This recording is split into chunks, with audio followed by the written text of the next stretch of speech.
Welcome to True Crime Garage. Wherever you are, whatever you're doing, thanks for listening. I'm your host, Nick, and with me, as always, is a man that is here to sprinkle a little magic dust on the situation. Here is the captain. This magic dust has my allergies going nuts. It's good to be seen and good to see you. Thanks for listening. Thanks for telling a friend.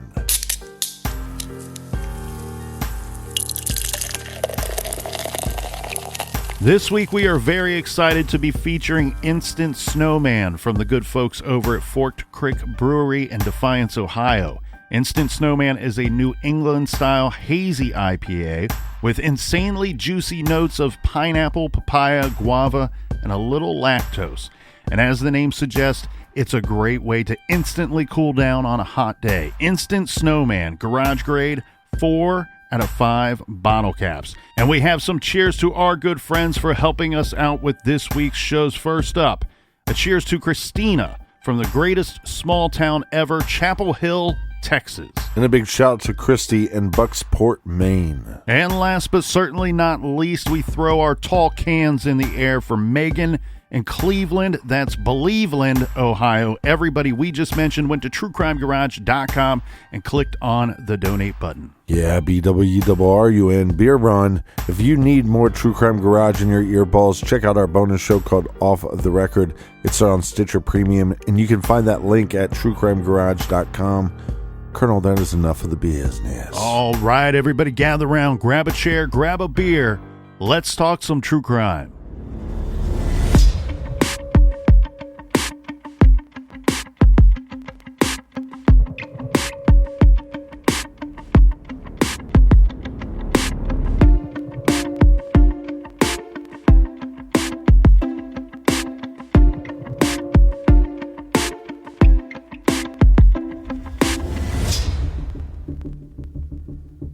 We cover these kinds of stories from time to time, and it never gets any easier. Stories that involve the senseless murder of children. Last week, we told the true crime tale of an innocent little child, walking to church no less, taken off the streets just a couple of blocks from her home, and then executed. Her body discovered just a few hours later in a ravine at a forest preserve. What kind of monster could shoot a little girl in the head? Then, just one day later, and 2 states away, 2 girls walking home. One of them is grabbed and stolen in the night, just 4 houses away from her own. She met a similar fate as the first girl, was found just a short drive from where she was abducted. What kind of monster could kidnap one sister in front of the other, and in plain view of so many houses, only to leave her body in the cold, dark woods? The answer in both cases is the kind of monster who was left to walk around, a free man. While early on it seems investigators were looking for a connection between the 2 murders, but after a few days, they failed to find one. And so the 2 homicide investigations parted and went their separate ways. Police in Chicago landed on the theory that a local man who likely committed several similar crimes was probably responsible for the murder of the little girl who never made it to church that Saturday morning. In Ohio, the sheriff and the people of the tiny town of Paulding could never quite agree. Was it a local man or someone driving through who spotted 2 sisters walking in the dark and then forever took one away? The individuals responsible for these heinous acts never paid for these crimes. Not these crimes, anyway. Now today, we continue to look for these monsters, because even if they themselves are dead, justice still has not been served. On that terrible weekend back in November of 1960, evil won twice. This is True Crime Garage.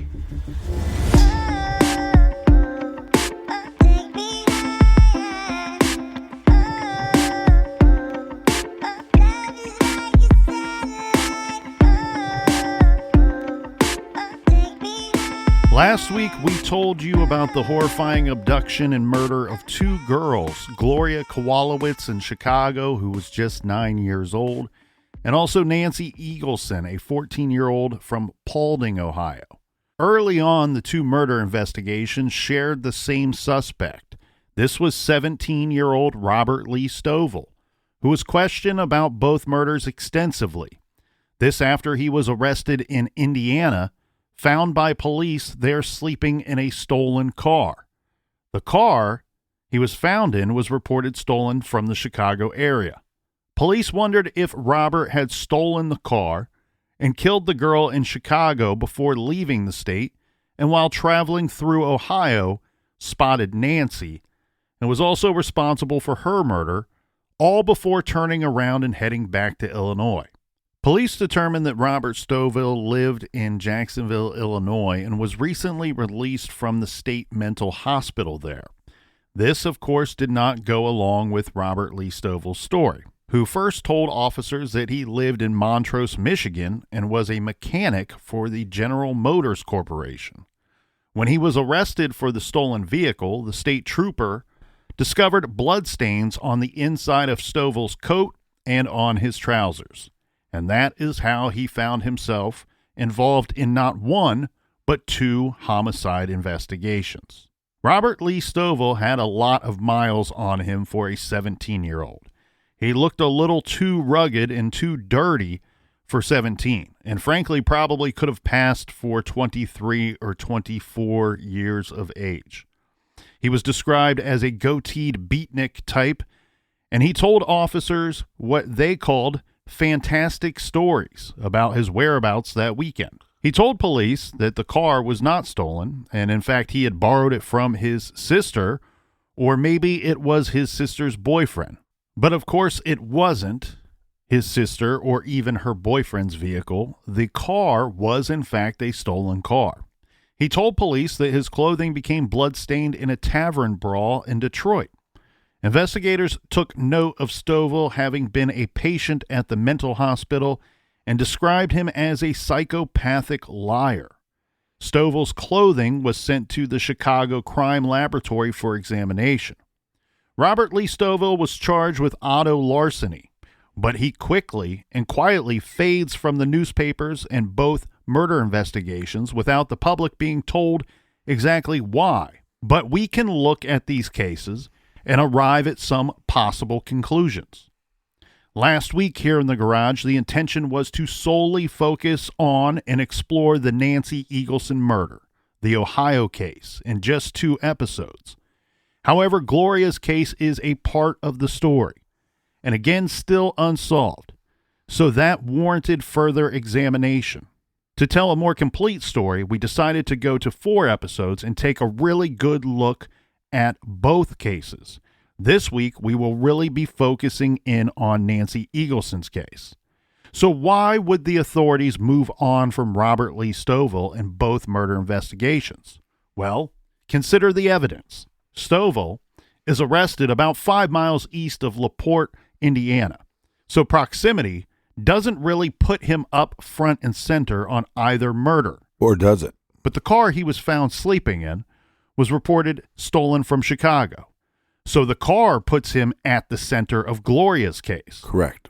But in Gloria's case, they also have a decent amount of evidence. Remember that they have a finger and or palm print. We say either because it was reported both ways.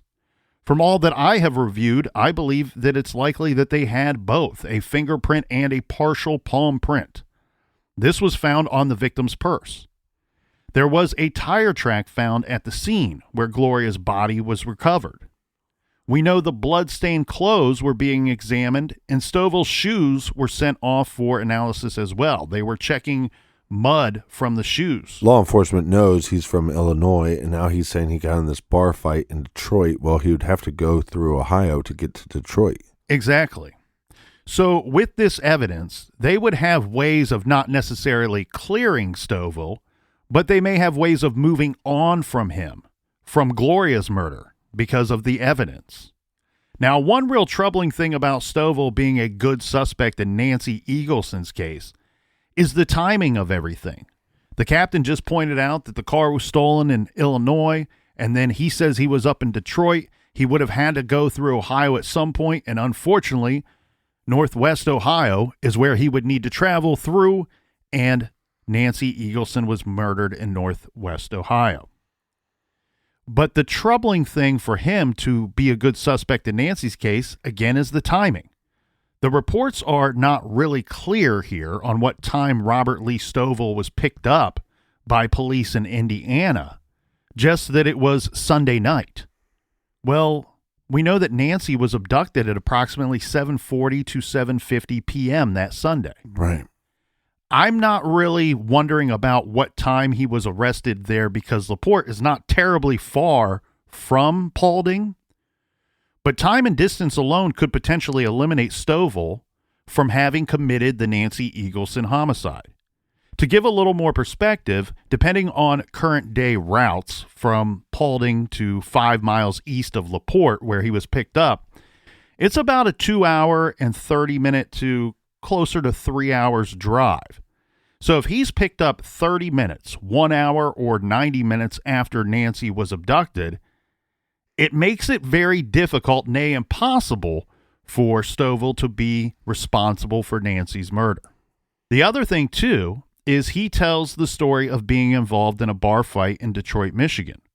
And I know they are calling him a liar, and he's been telling these, air quotes, fantastic stories. But is there a chance that upon further checking, law enforcement is able to determine that, yes, he was in a bar fight in Michigan? Why or whatever the cause, police in both cases moved on from Robert Lee Stovall. Well, just because he's a known psychopathic liar doesn't mean that he's a psychopathic killer. Why or whatever the cause, police in both cases moved on from Robert Lee Stovall, so will we as well. So the next item on our Nancy Eagleson investigation timeline is a strange one, Captain. This is when it is reported that, quote, authorities admitted their investigation of the slaying of Nancy Eagleson was pretty well at a standstill. Note the date of this statement. This is on November 16th. Nancy was killed on the 13th. The body was found in the small hours of the 14th. How are we already at a standstill? Right. Is this the sheriff telling us less than 72 hours into the investigation that the case has already gone cold? Or maybe he's telling us that he's incompetent. You have to wonder, is this comment more in direct relationship to connecting the two cases that we've already discussed? Well, that's a good point. The Kowalowitz case in Chicago and the Paulding case of Nancy Eagleson, and then the suspect Robert Lee Stovall altogether. Because he's in the news quite a bit for those first 2 days. He fades from the news, and it's at this same time that we have the sheriff, this is Sheriff Keeler in Paulding, Ohio, saying the case is pretty much at a standstill. Well, even if this is where you're at, because look, there's that show, you just brought it up off air, the show, the first 48 being the most important. Well, yeah, I guess they're really important in this case. But even if you came to a standstill after a couple days, you don't need to address this to the media.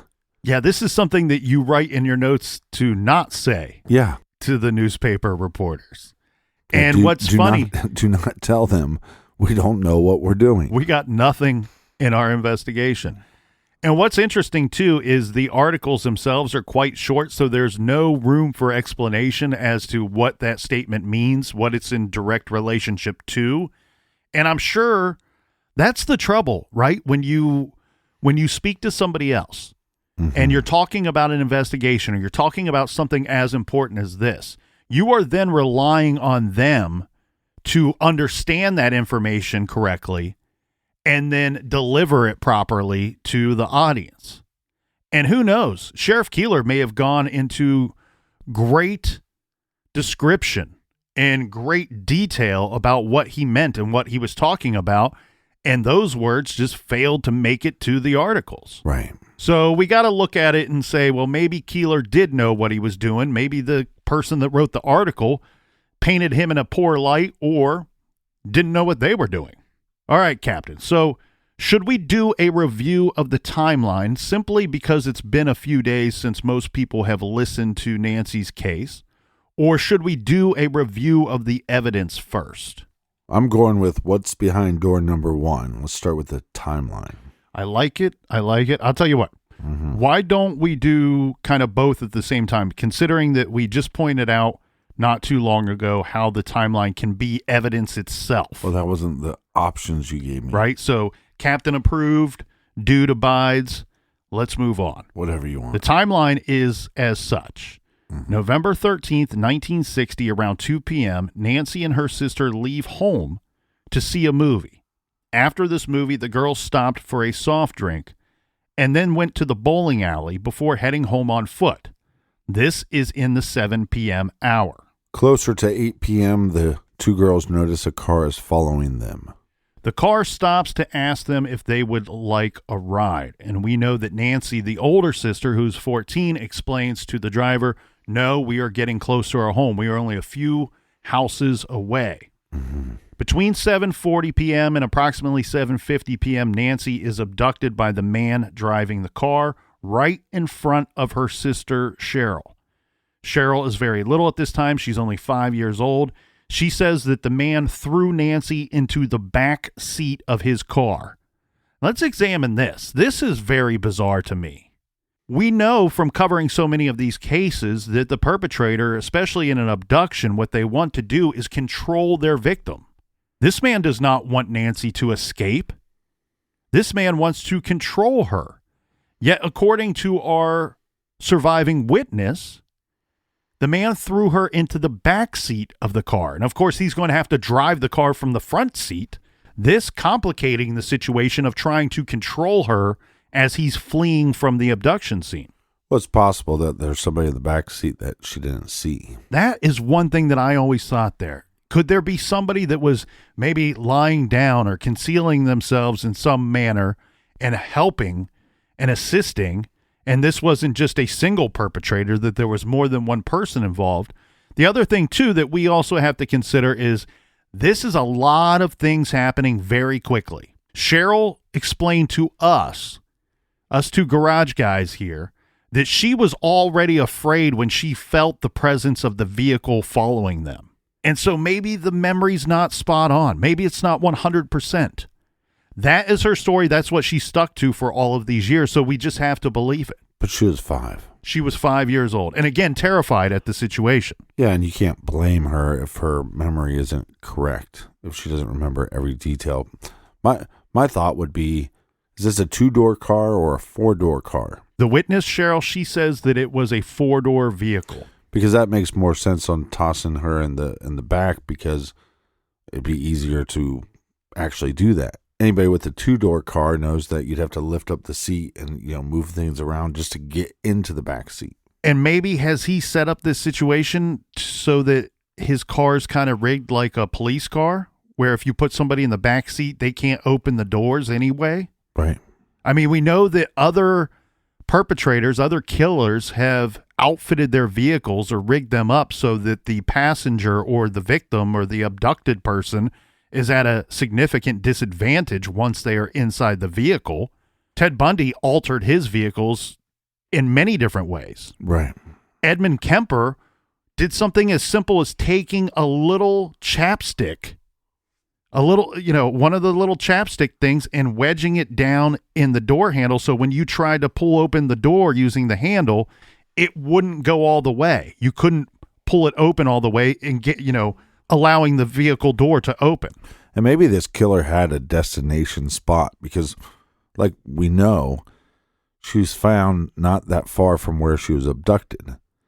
So was it, let me put her in the back seat, I'll drive as fast as I can to that spot, and then I get out of the car to control her? So after midnight on the 14th, this is around 2 a.m., Nancy's body is found by hunters. Now let's pause and hone in on this for a minute, right? The abduction location was in a housing area of State Route 111. The spot where Nancy was taken from was well lit. She was abducted in full view of 7 houses. The state route runs between the Indiana state line and the city of Defiance, Ohio.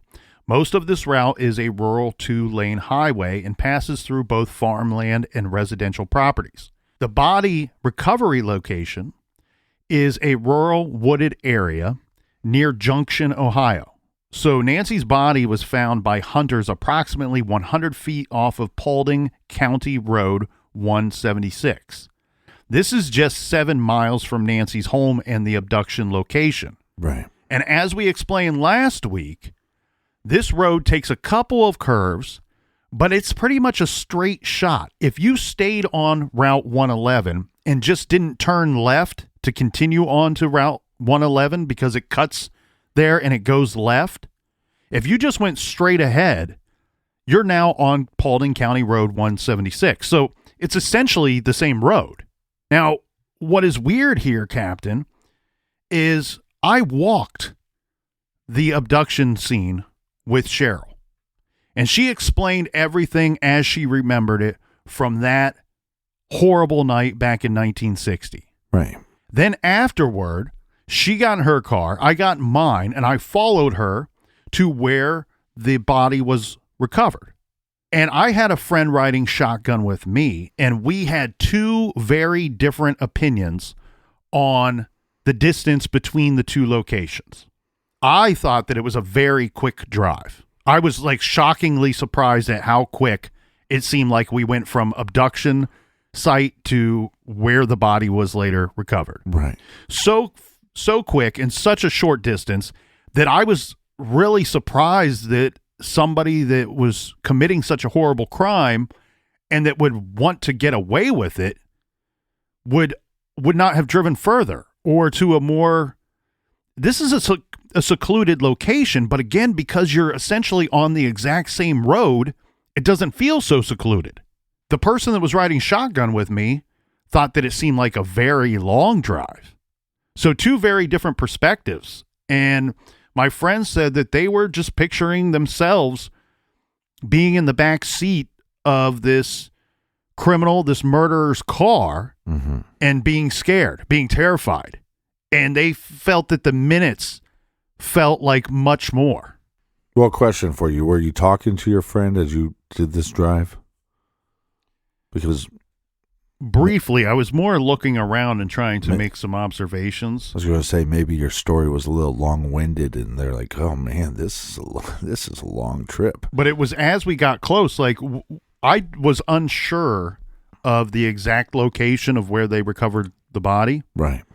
And when I saw the brake lights come on, and I saw Cheryl, her vehicle stop in front of me and park to the side of the road, that's when it occurred to me. I was like, "Oh, snap, we're there already." That was incredibly fast. And I had seen it and reviewed it prior on a map. Right. So I knew we weren't going a great distance, but it just seemed like a 2-minute drive. And according to Cheryl's statement, when the guy took off with Nancy in the back seat, he speeds off. So this dude was likely traveling much faster than I was. Again, I was a little shocked that the perpetrator didn't go further. But again, as you pointed out last week, Captain, there could be another crime scene that we are unaware of. He could have, in fact, taken her to another location and then brought her and disposed of her in the area where she was found. Looking at the scene and being told what I was told from the family as far as what they found back in 1960, it looks to me like my gut feeling says no, that he abducted Nancy, rushed off to that spot. That spot may have been predetermined, may not have been predetermined by our killer. But the way that they described what would have been probably tire tracks, and they found paint on a tree stump that was located near her body, they believed at the time that the paint may have come from the perpetrator's vehicle. That he didn't see the tree stump. We're talking there are no lights out there even today. Right. Let alone 1960. And that he likely didn't see the tree stump and either hit it with his vehicle, brushed up against it, somehow leaving paint from his vehicle to the tree stump. One thing that's a pisser here, though, my friend, is nobody seems to be able to recall what color paint it was. I was told it might be this color, it might be that color. I'm choosing to leave out both of those colors because nobody seems to be certain as to what color it could have been. We have our witness, Cheryl, who said that she believed it was either a black car or a dark green car. Now, neither of those colors match up with the color of paint that people thought it could have been back in 1960. Yeah, it definitely seems like a possible misstep in this investigation.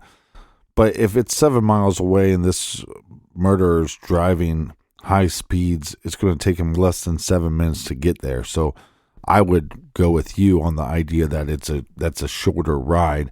But again, we don't know if they went somewhere else. Let's go back to, we're throwing the victim in the car. We don't know if there's anybody in the car to control her. Is it possible that she started fighting him off and he had to pull over?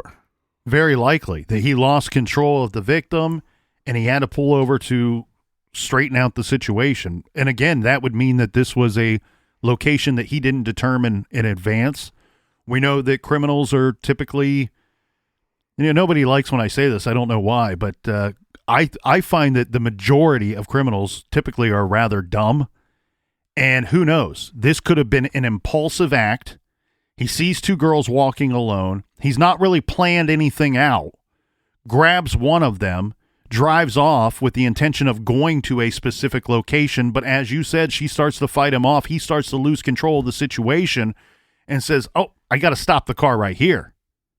This is one of those crimes where you review it and you can argue 5, 6, 7 points of reason that say this was a premeditated, well thought out crime. And then on the very flip of all those items that you just list there, you could say, well, that points to an impulsive crime, a crime that wasn't really planned out.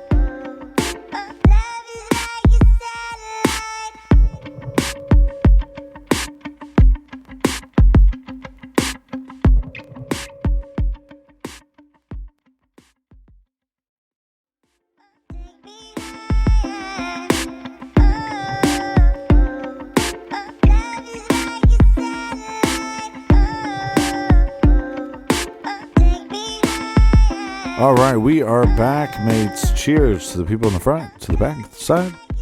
He's back. I'm back. People that are laying on the ground. In the air. Pants on the ground, on the ground, looking like a fool. Or looking very cool. Ground. That's what I thought. Or maybe you should be arrested if your pants are I was looking very cool with my on pants the ground. on the ground. Let's continue on this timeline and the set of evidence. While we're going through this evidence in this timeline, I want to make sure that we take a little bit of a stop here to kind of hone in on what Cheryl's description was of the man. Now, one thing that I did not appreciate in my research of this case, the Sheriff Keeler, he's a weird dude because I've asked a lot of people about Sheriff Keeler, and remember, he is the main investigator here. He's leading the investigation. He was out searching for Nancy that night that she was abducted. And it's a mixed bag, man. Half the people you talk to tell you that Sheriff Keeler was the greatest man that ever lived. And that the town of Paulding and the county of Paulding are better for having a sheriff like him. And then there's other people that you talk to and they say, it's a bit of a weasel. Yeah, squeezing the juice. A bit of a guy that you might not trust.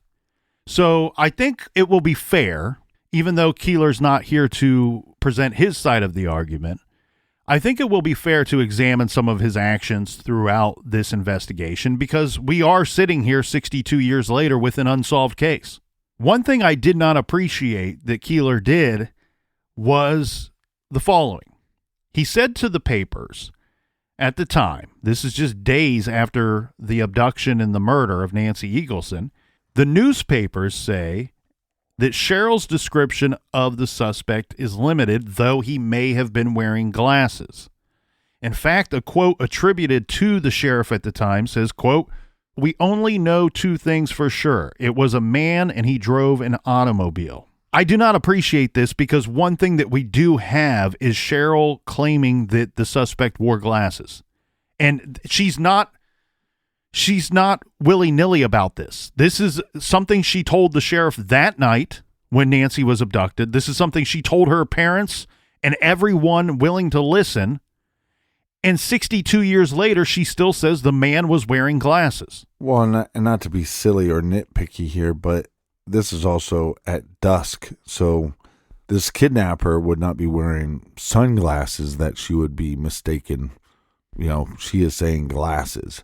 Exactly. So somebody that's driving with glasses, to me, means somebody that probably needs glasses 24/7. Very likely.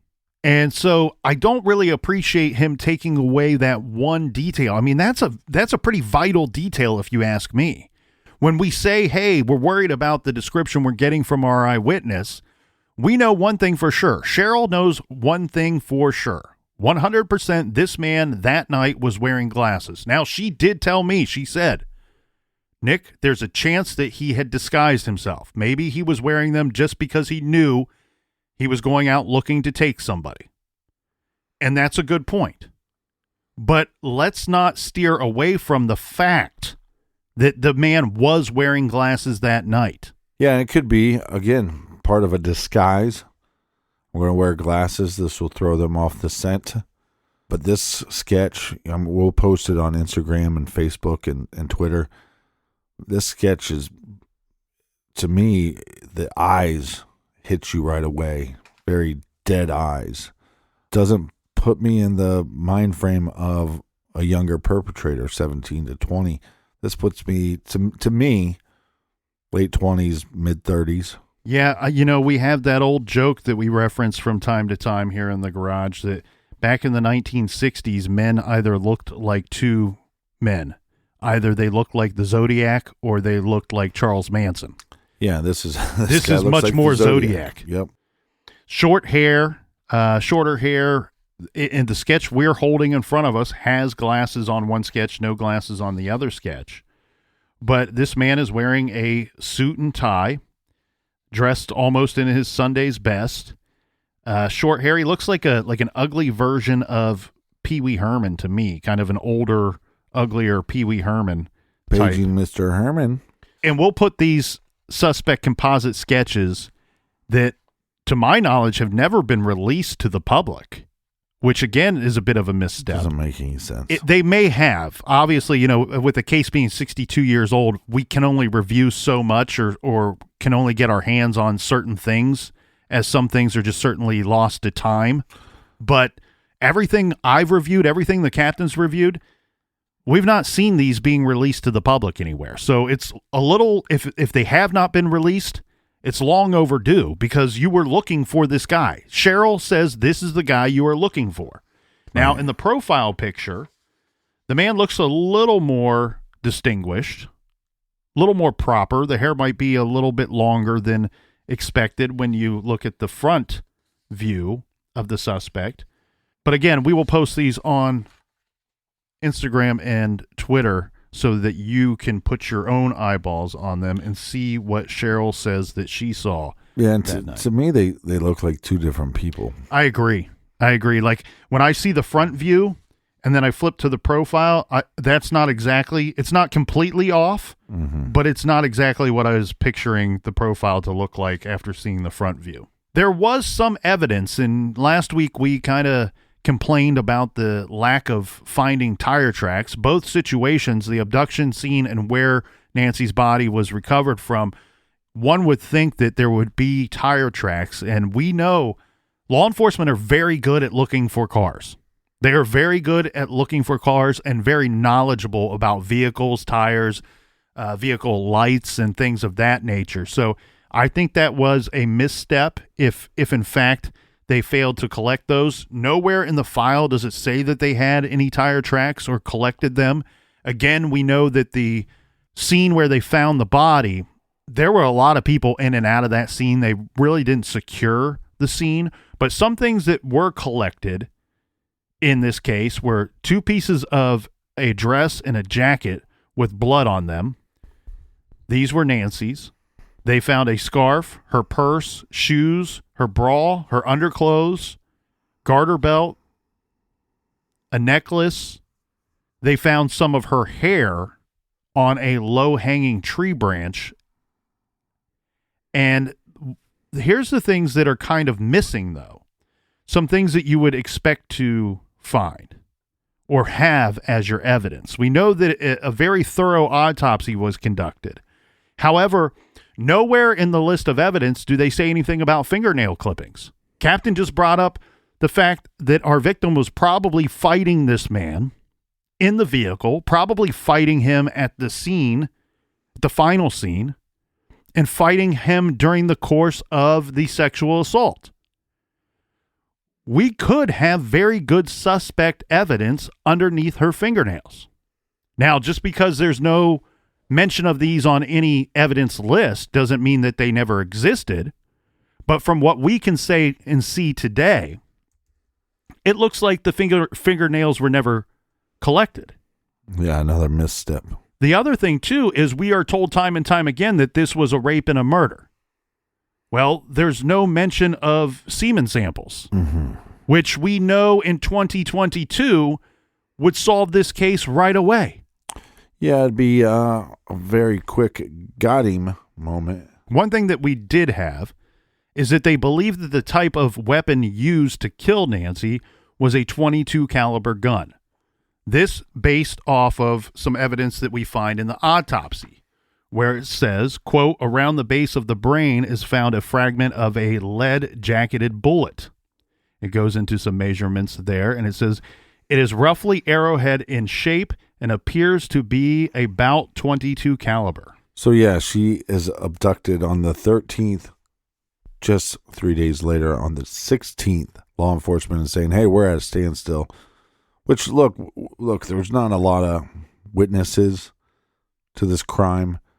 But you'd think in this neighborhood more people would have seen this vehicle, and maybe they could have followed more of those leads. But maybe they worked every lead that they had, and once they made these announcements to the public, maybe they thought, well, come 14th and 15th, we're going to get a ton of leads, and they just didn't. I don't like their statements. I don't think I would have put that out to the public. But maybe they thought if we put that out to the public, somebody's going to come forward to help us. Maybe if we show a little desperation, right, it will light a fire and people come forward and help us out. I agree that who knows what the strategy was, if there was a strategy in that statement. Again, we don't know what the sheriff told the reporter and what didn't make it into the newspaper article. One big question, of course, when we talk about a village this small, a county with a very low population, is people wanted to know, did Nancy potentially know who her killer was? Was the murder simply a way to cover up the abduction and the rape? Was the killer from outside of Paulding, Ohio, outside of the community, or was the killer somebody known to Nancy, known to the area? Is this the killer's first or last murder? These things we don't know. So when we investigate and we look at these pieces of evidence, we have to question, do they suggest that this is a man from outside of the area or a local man? Now, one thing that was told to us from the family are two things, in my opinion, that would strongly suggest that this was, in fact, a local man that abducted and killed Nancy. The family says that on the night of the abduction, the phone lines were cut at the Eagleson home. Now, I've not seen this reported in any newspaper. I've not seen it in the police file. I've not seen it reported anywhere else. But the family has said to me that on that night, the phone lines were cut. That would suggest that this was a premeditated abduction and somebody already had started to set things into motion before Nancy was even abducted. The second, and this is one that is, I want to be clear here. I'm not questioning what the Eagleson family is saying and sitting here going, well, do I believe them or do I not believe them? I have no reason to not believe them. But this second portion seems even more credible because this is said by several different people. More than one source says that Cheryl, the eyewitness who witnessed her sister being abducted, was almost taken in what they believe to be a botched abduction attempt that took place about 3 weeks after Nancy's death. According to the Eagleson family, someone tried to come in the back door of their home and grab the little girl. The lock was jimmied, or the door was jammed open with a screwdriver. There was visible physical damage to the door. What a scary scene. Now, Cheryl thankfully was not abducted and not taken. Right.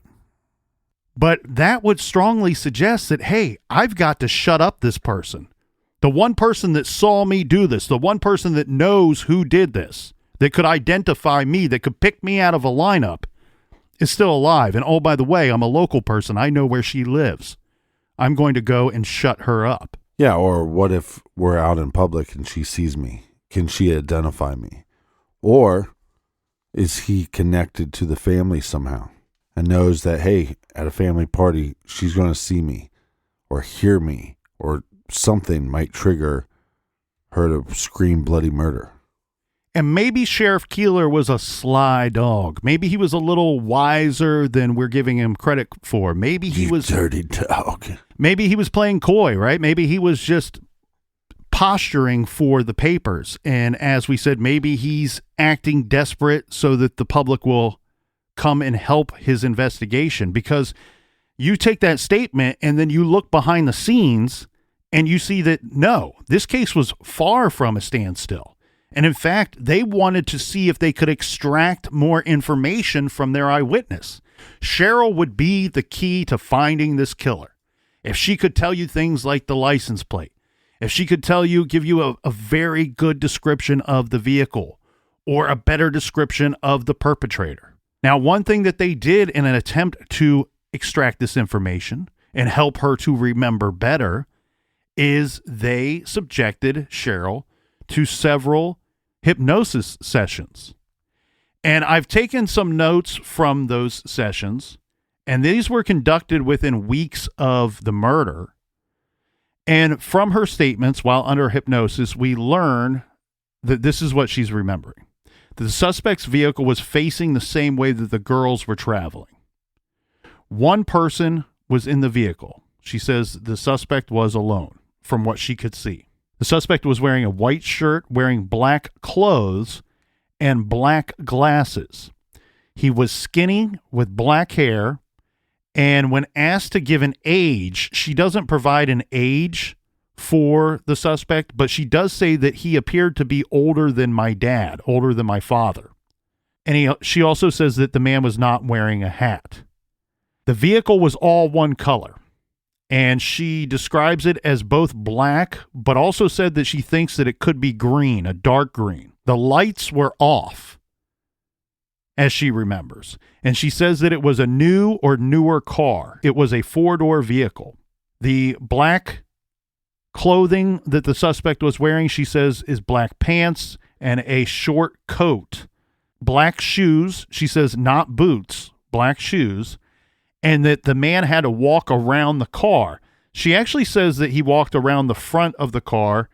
And then after the abduction, in the hypnosis sessions, she's saying that after the abduction, he drove toward town. So there's some conflicting stories just within Cheryl's story itself. In some versions of her story, she says that the man pulls up, abducts Nancy, and then drives off, continuing going the direction that the girls were walking, which would be heading out of Paulding, heading away from Paulding. Under hypnosis in one of the sessions, she says that the man actually pulled up, said something to the girls, went away, drove away from Paulding, then turns around, comes back, and then that's when he abducts Nancy. Now his vehicle's facing the opposite direction, and when he speeds off with Nancy, he is heading back into town. So that part's a little unclear. But again, we're getting one statement from her when she is awake and other statements when she's under hypnosis. But this leads to our timeline of law enforcement getting a new suspect in December. This is a weird story. This almost sounds like something out of an old movie where we have a man, his name is Virgil Johnson. And in fact, we kind of know a little bit about Virgil Johnson already. Remember, we said that Nancy and her little sister stopped off at a restaurant, a locally owned restaurant, to grab some sodas, sitting there in the restaurant, chatting with people, sipping sodas before they walk off to the bowling alley. Well, the owner of that restaurant that they stopped off to have these sodas is Virgil Johnson. So Virgil Johnson becomes a suspect, if you will, in the minds of the public. Right. Maybe not so much in the minds of the sheriff or law enforcement, but the way that this story goes is that Virgil Johnson, is hearing rumors that they have a suspect, and the suspect is a local businessman. Well, what he does not realize, for a couple of days anyway, is that that suspect is him. He is the local businessman that the public are talking about as being the killer of Nancy Eagleson. Right, but any of the places that they stopped on their walk home, people are going to say we should look into those individuals.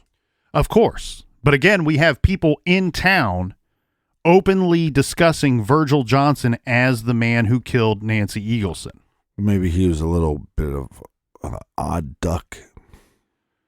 Well, part of this may have come from a statement that says that Virgil's wife said that she found blood on his clothing. And that he explained that, so there was blood found in the back of his vehicle, and there was blood found on his clothing, according to this statement. Now, the blood in the back of his car is very questionable, right? Because we talked about this last week, where some people have suggested that Nancy was not killed where she was found. Some people suggest and believe that there is evidence that may point to her actually being killed in the vehicle that abducted her. Right. And then the body transported 100 feet off of the road and laid in the woods. And if that's true, that we would see a lot of blood in that vehicle. From my understanding, Virgil Johnson says, well, of course there's blood in my vehicle. I own a restaurant, and I'm regularly picking up beef, a big side of beef, items from the butcher shop that is miles away, and driving them to my restaurant. And the blood found on my clothing is from unloading these items from the car.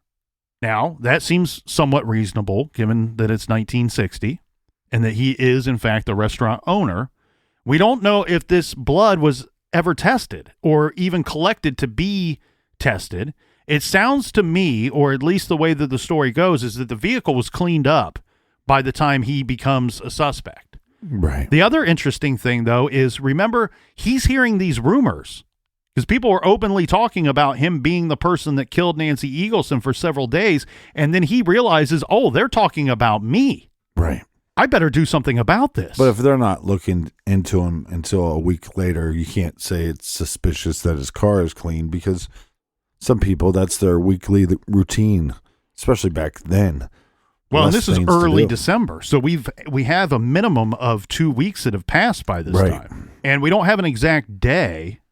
I do know what the day is. Mm-hmm. I failed to put it in my notes, but I put it down as early December, because what's weird here, Captain, is... Well, step into my office because you're fired. Again, he does not appear to be a suspect per law enforcement. This is a local suspect. This is the public thinking this dude did it. He goes to the sheriff and says, everybody in town saying that I killed Nancy Eagleson. And so the sheriff decides, he starts hearing rumors that the townspeople have decided that Virgil Johnson did it, and they're going to go get justice them damn selves. They're going to go find Virgil Johnson, and they're going to lynch him up in the center of town. So Sheriff Keeler decides, you know what, I'm going to have to put your butt in jail, not because I think you did anything, just so that these people don't come in here and kill you. So he throws Virgil Johnson in jail, and then he comes out and tells the village of Paulding and all of Paulding County, I, Sheriff Keeler, I've checked into Virgil Johnson. He's not the guy. We subjected him to a lie detector test. He passed the poly, and therefore he is not a suspect. Do not harm this man. And they publicly announced that Virgil Johnson is cleared as being the killer of Nancy Eagleson, that he is innocent. Yeah, and if he's hearing these rumors, then law enforcement is. And then once you start hearing these other rumors of, let's take him to the middle of the town and hang him, well, you better start doing your due diligence very quickly. And so, I wish they'd do that more in cases. I mean, look at the Delphi case. I think there's a lot of suspects that have been identified publicly that they could have came out and ruled out or in, By late December of 1960, the reward fund for information about Nancy's murder was increased to $6,595. That would be the equivalent of approximately $65,000 today. That's a lot of money for a small town. This reward money was raised by businesses, businessmen, and other community leaders, and in hopes of solving the Nancy Eagleson murder.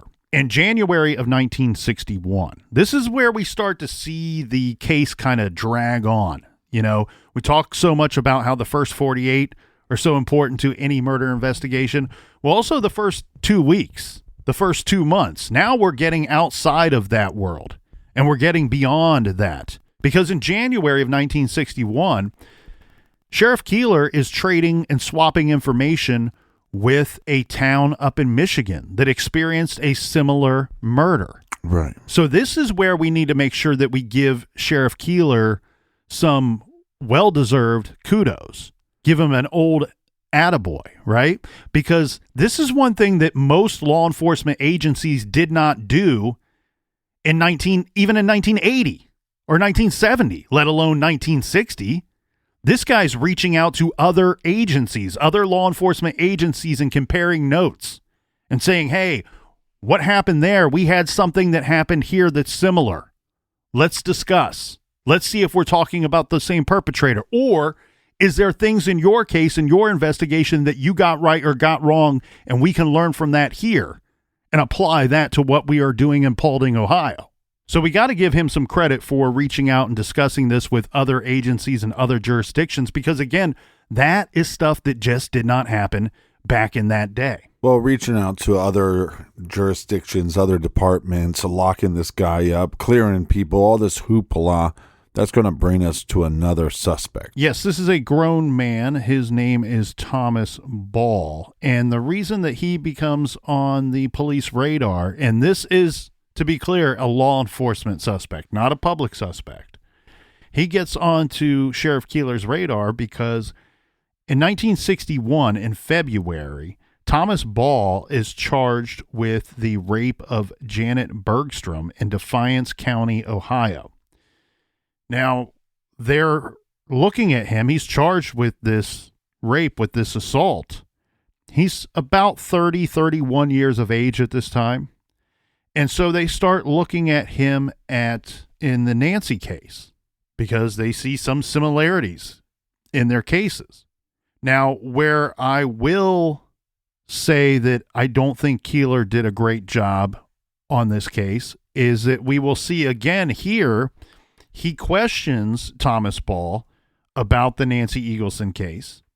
He subjects Thomas Ball to a lie detector test.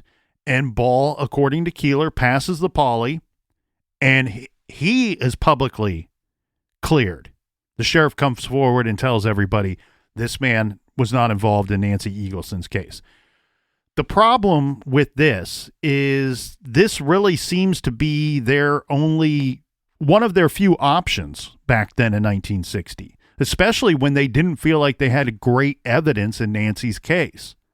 So they're using polygraph examinations to determine whether they should continue to investigate an individual for her murder or if they should move on from the individual in Nancy's case.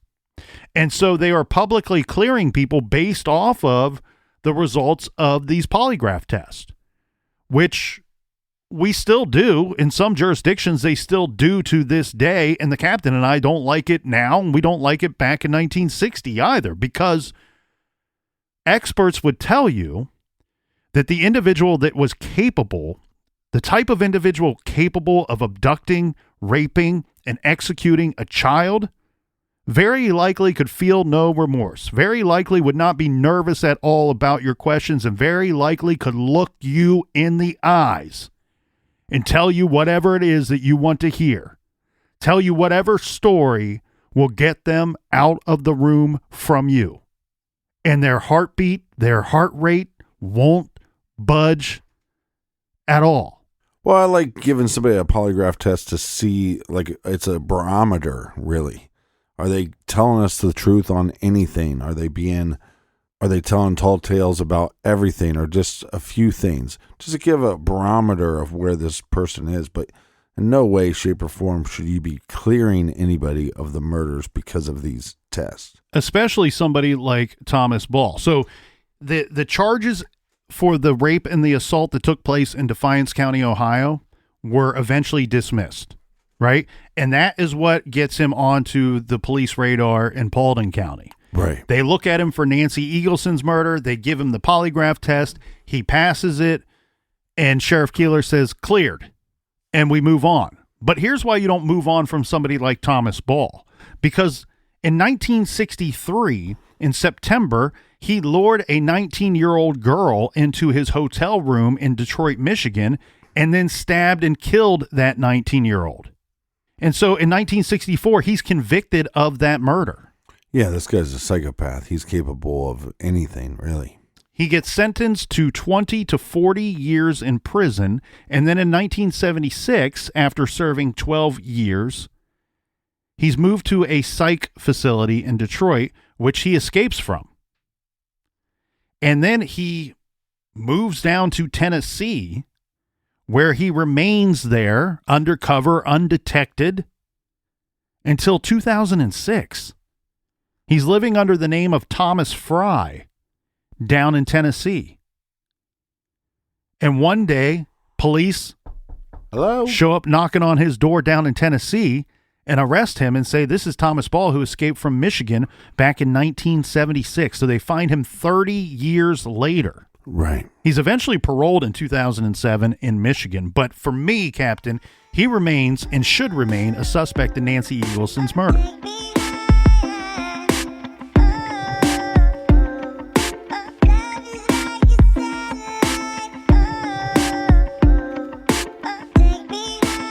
So much more to get to in part 4. Join us back here in the garage tomorrow. Until then, be good, be kind, and don't litter.